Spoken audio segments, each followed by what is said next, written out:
Hello friends and students, now I am going to present in front of you essentials of effective communication. So this is another important topics of communication, unit first of the BBA second semester. So first of all, when we communicate with each other, then keep in mind all the things that what is necessary and what is unnecessary in the communication. So when we communicate with each other, so there are different things which we kept into the mind for doing effective communication. So that's why today we discuss the essentials of an effective communication. There are some points about like first, second, there are the 13 points which I want to discuss with you. The first one is clarity of information. Clarity of information means suppose when we communicate to the others people. So first of all, you just say that means communicate realism. It is known as communicate realism means inform yourself fully. First of all, you just inform yourself to all the information, actually facts and other things, तो उन सबको अपने आप से जो है aware करा लीजिए. उसके बाद हम दूसरे व्यक्ति को जब कम्युनिकेट करते हैं तो then it is good communication, effective communication, it would be effective. तो it implies that first of all communicator must be clear in his mind. सबसे पहले आप अपने आप को अपने माइंड में क्लियर कर लीजिए कि क्या क्या चीज़ें हमें क्लियर डिस्कस करने with information the wants to the communicated. And communication should always be in common and easily understandable language so that it may not be misunderstood by the person receive it. तो ये भी देखना है कि जो information आपने communicate की है वो लैंग्वेज में ईजी हो, दूसरों को अच्छे से समझ में आ सकें. तो it is known as clarity of information. It is the first essential of effective communication. Second is adequacy of message. This is another important topic. This communication, the adequacy of message. So message should be communicated. The message to be communicated should be adequate and complete in all respects, since incomplete information turn out too dangerous. तो जब तक हम ये देखते हैं communication में क्या है, इन्फॉर्मेशन जो मैसेज है वो शुड एडिक्वेट होना चाहिए, कंप्लीट होना चाहिए. इनकम्प्लीट और इनएडिक्वेट मैसेज अगर हम आप सेंड करेंगे तो वो कहीं ना कहीं डेंजरस हो सकता है. तो from the view point of the business also. तो the adequacy of the information being transmitted depends upon the intellectual capabilities of parties concern. ये भी देखना जरूरी है कि कौन पार्टीज़ क्या है. तो उन पार्टीज़ में जो कंसर्न पार्टीज़ हैं उनमें भी कितनी इंटेलेक्चुअलिटीज़ हैं, कैपेबिलिटीज़ हैं, उनके आधार पर भी एडिक्वेसी ऑफ मैसेजेस हो सकते हैं. Third point is consistency of message. Consistency of message means the message to be communicated should not be mutually conflicted. Rather, it should be in line with the overall objectives, policies, programs and procedure of the organization. So ये हमें देखना पड़ेगा कि जो conflictual terms हैं वो नहीं होने चाहिए, म्यूचुअल कॉन्फ्लिक्टिंग जो है नहीं होनी चाहिए. And it should be in line, ये प्रॉपर तरीके से सिस्टमेटिक हो with overall objectives, policies, programs and procedure of the organism. And self-contradictory message always create the confusion. Sometimes हम देखते हैं कि जो लोग सेल्फ कॉन्ट्राडिक्टर होते हैं, अपने आप या अपनी चीज़ों को ज़्यादा प्रेजेंट करने के ईगोइस्टिक टर्म्स होते हैं, तो वो लोग जो हैं दूसरों के लिए भी प्रॉब्लम्स होते हैं. तो कंसिस्टेंसी ऑफ मैसेज में हमें self contradictory message always create the confusion in the organisation which is highly determinable to be the efficient running of enterprises. But if the message is amended from the previous one, the fact should be clearly stated so that the chances of confusion can be reduced. तो अगर हम message करते हैं और पहले से उसमें amend कर लेते हैं, चेंजेस कर लेते हैं और फिर हम उसको सेंड करते हैं, तो it is better for all and better for the organisation also. Fourth point is feedback. Fourth point है आपका फीडबैक. तो feedback basically it is an important method for ensuring the effective communication because it refers to the confirmation of the idea communicated whether the message has been understood by the receiver or not. जो feedback है वो एक बहुत अच्छा तरीका है लोगों से ये समझने का कि जो हमने मैसेज किया वो कम्युनिकेट किया है वो क्या सही हुआ है या सही तरीके से वो समझ चुके हैं या नहीं समझा है रिसीवर. तो उसका फीडबैक अगर हमें मिल जाता है दैट मीन्स कहीं ना कहीं उस कम्युनिकेशन को बेटर तरीके से हम फीडबैक के द्वारा जान सकते हैं. तो ये देखना पड़ेगा बेसिकली। एंड इसके अलावा हम देख सकते हैं कि recipient is agreed or disagreed to be proposal of the communicator, sometimes make it essential of the part of sender to confirm it and from the receiver also. तो कई बार देखा है तो feedback basically is important on items, and in case of face to face communication it is easier to get the feedback information. अगर हम सामने सामने बात करें तो फीडबैक हो जाता है, इजीली हम समझ सकते हैं दूसरे की फेस को समझ के, या कुछ और वो कह देता है तो, या उनके इमोशंस या उनकी अनदर एक्सप्रेशंस के द्वारा हम ये समझ सकते हैं कि रिसीवर क्या चाह रहा है. But for the written communication the management should devise and evolve the suitable means and ways for making the communication more effective. तो कई अन्य तरीके हैं जिनके द्वारा हम ज़्यादा अच्छे तरीके से टर्म्स को प्रेजेंट कर सकते हैं. And understanding, fifth point is understanding the receiver. तो अंडरस्टैंडिंग द रिसीवर का यहाँ हम देखेंगे basically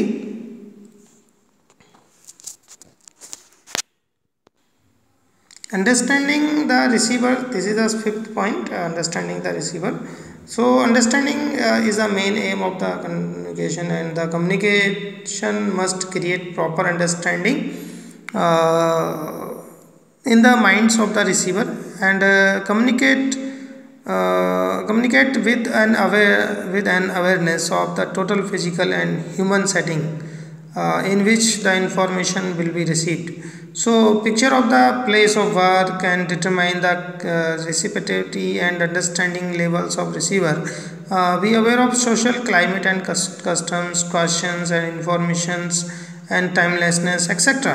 And when and what and when and in the which manner you would like to be communicate with if you were in the similar environment and position.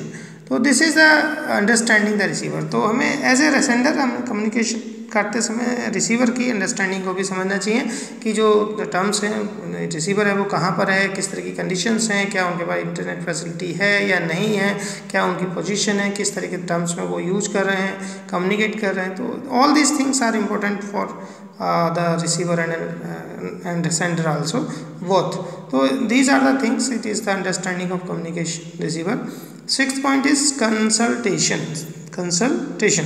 Basically it is generally desirable to consult others in planning communication, and this will provide additional insight and objectivity to the message. An important advantage of consultant and will be that those who have been taken into confidence which planning communication with lend active supports also. तो when we communicate with each other then consult with each other. तो जब भी हम planning करें तो सबसे पहले consult कर लेना चाहिए, कंसल्ट करके प्लानिंग करें, and this will provide additional insight and objectivity to the message also. And it is important advantage of the consultation that those who have been taken into confidence while planning communication will be lend active support. जब भी हम planning कर लेंगे, लोगों को अपने support मिलेंगे, consult करेंगे, तो जब भी कम्युनिकेट करेंगे तो वो चीज़ें कम्युनिकेशन में, रिटन कम्युनिकेशन या अन्य किसी भी प्लान कम्युनिकेशन में वो काफ़ी रोल अच्छा प्ले करती हैं, एक्टिव रोल होती हैं. Seventh point is determining medium. This is another important aspect of essential communication. After having decided the subject matter it should be determined as to how best this message to be communicated. ये देखना पड़ेगा कि communication करते समय कि कौन सा message किस तरीके से ज़्यादा अच्छे तरीके से सेंड किया जा सकता है या जा सकता है. All aspects of oral and written communication must be carefully examine. सबसे पहले हमें ओरल और रिटन जितने भी कम्युनिकेशन है उन सबको एग्जामिन कर लेना चाहिए और अच्छे एस्पेक्ट्स को समझ लेना चाहिए, किन किन एस्पेक्ट्स के थ्रू हम उसको कर सकते हैं, सेंड कर सकते हैं. तो डिटरमाइनिंग द मीडियम्स आल्सो. तो मीडियम को डिटरमाइन करना इज़ वेरी इंपॉर्टेंट. फिर 8th point is tone and content. Tone and content means basically this is the 8th point of essential communication of effective communication. The communicator must be careful about the language and he or she use while speaking or writing. तो जब भी वो इनको लिखता है या केवल speak करता है तो उसको ध्यान रखना पड़ेगा कि किस कंटेंट्स को उनको रखना है. His tone, expression, emotion and will have a definite impact of the effectiveness of the communication also. तो उसकी टोन, उसका लैंग्वेज, उसकी स्किल्स जो है, expression, emotions, all these things affect the communication, and it makes a good or effective communication otherwise of what he is trying to communicate. और ये एक अच्छा तरीका है, अगर हम पहले से तैयारी कर लेते हैं. 9th point is timing and timeliness. This is the another important top point of the effective communication, essential of it. So proper attention should be given to the time and timeliness of the communication. The same message will be received or responded differently by different individuals and group at one time and differently by the same individuals and group at the different times. ये देखा गया है कि time और timeliness की बात की होती है, जहाँ पर प्रॉपर अटेंशन बहुत ज़रूरी है. Proper attention should be given the time and timeliness. तो ये ज़रूरी है कि हम जिस कम्युनिकेट कर रहे हैं तो उसके लिए प्रॉपर टाइम होना चाहिए, सही तरीके से बच्चों को या किसी भी को भी ऑर्गेनाइजेशन में भी समय देना चाहिए, उसकी बाध्यता को समझना चाहिए. इसके अलावा जो मैसेज है वो एक समय में ही दूसरे व्यक्ति के लिए कुछ और इम्पोर्टेंट हो सकती है, तीसरे व्यक्ति के लिए कुछ और इम्पोर्टेंस हो सकती है. तो ये देखना पड़ेगा कि किस व्यक्ति के लिए क्या है. ग्रुप में भी डिफरेंट हो सकता है और इंडिविजुअल में भी different. But in case of emergency one they are not overlook his situational and psychological and technical aspects of timing. Moreover, it is also necessary that information should be given in time as out of dated. Information is as bad or as worse than none of at all. तो ये sometimes हमें देखना पड़ेगा कि जो information है, it is also necessary that information should be given in time और out of dated also. तो जो भी इन्फॉर्मेशन हम दे रहे हैं क्या वो समय से प्रोवाइड की जा रही हैं या टाइमली नहीं हो रही हैं, तो उनका भी रीज़न जो है आपकी अच्छे कम्युनिकेशन पर पड़ता है. अगर हम इन्फॉर्मेशन को टाइमली प्रेजेंट करेंगे, टाइमली उनको इन्फॉर्मेशन को सेंड करेंगे, तो then these information should be effective. And another point is 10th, it is support with actions. Support with actions means basically it is highly necessary that the action of communicator should support his communication. Basically जो communication का action है वो आपके support करता है आपके communication को. अगर आप अच्छे तरीके से सब कम्युनिकेट करेंगे तो वो आपको इफेक्टिवली आपको सपोर्ट भी करेगा. अगर आप नहीं करेंगे तो आपकी जो कम्युनिकेशन है, आपने जो मैसेज किया है वो उतना इफेक्टिव नहीं रहेगा. This is because action speaks louder than words. तो then the most thing basically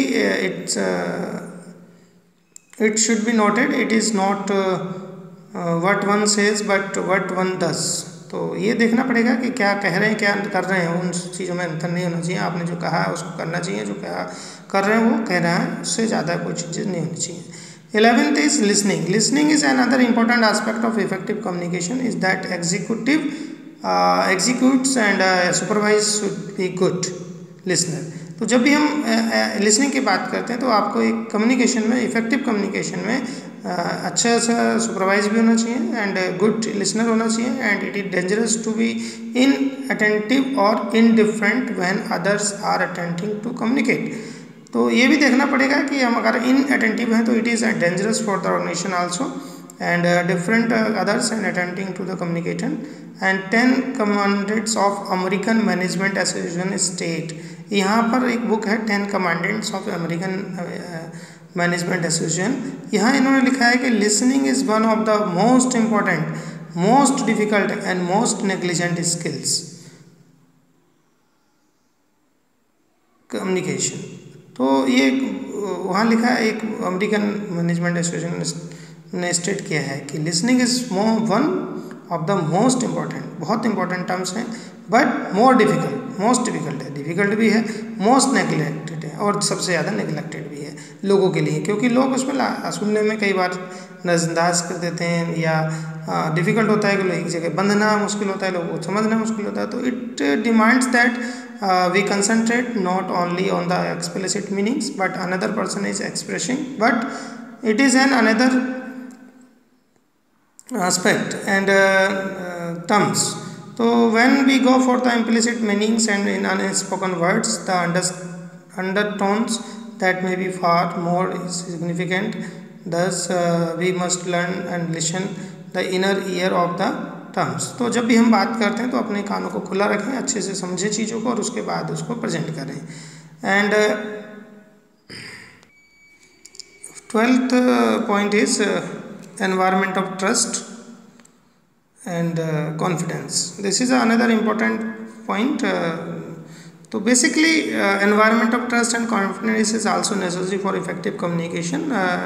When employees need to be convinced and feel that the company is truthful and sincere then in its conduct. So therefore every effort should be and therefore be made to win confidence by the reporting facts honestly.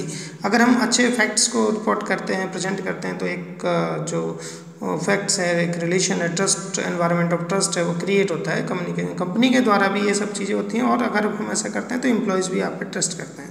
Another thing है important, इसमें confidence की बात हो रही है. तो basically जो confidence है, if your employees relation program is a sound one, if your intent is true, if your people believes in that intent and in what truth, then and only then you are successful communicator. It is said by the Paul and Arnold, president of Arnold Bakeries. इन्होंने ये कहा है कि if your employees relation programme is sound one, अगर आपके employees के relation अच्छे हैं, स्वस्थ हैं, तंदुरुस्त हैं, साफ़ सुथरे हैं, ऑनेस्ट हैं, if your intent is true, आपका जो इंटेंशन है वो ट्रू है, if your peoples believes in the intent, अगर आप जो लोग हैं आपके जो इंटेंट्स में, पीपल्स में बिलीव करते हैं इंटेंट्स में, and in that truth, then only then you are successful communicator, तब आप जाकर कहीं सक्सेसफुल कम्युनिकेटर हो सकते हैं. तो confidence and environment of trust is very important for effective communication. And last one is keeping the system alive, always alive. The system of communication should be kept open and alive all the years round, and it is only by honest attempts that good communication relation can be developed. तो ये तभी possible है जब हम अच्छे communication skills को develop करते हैं और गुड कम्युनिकेशंस को देखते हैं. तो this is all about the communication. तो there are 13 points of essentials of effective communication and today I discussed with you. So I hope you understand, and that's all. Thank you.